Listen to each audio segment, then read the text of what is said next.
F1 ரேஸாக நீங்கள் பார்ப்பீங்க.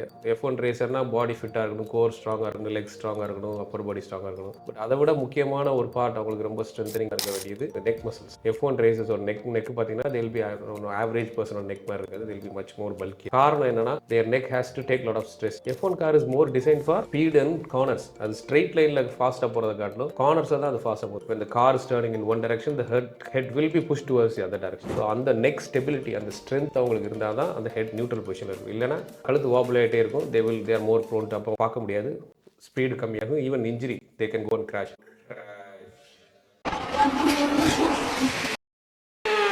So the neck has to be very stable. So அதுக்கு அவங்க என்ன மாதிரி ஸ்ட்ரென்த்னிங் எக்ஸசைஸ் பண்ணுறாங்க அப்படிங்கிறத இந்த வீடியோ பற்றி பார்க்க போகிறோம். we will show you some clips what kind of exercises அவங்க பண்ணுறாங்க.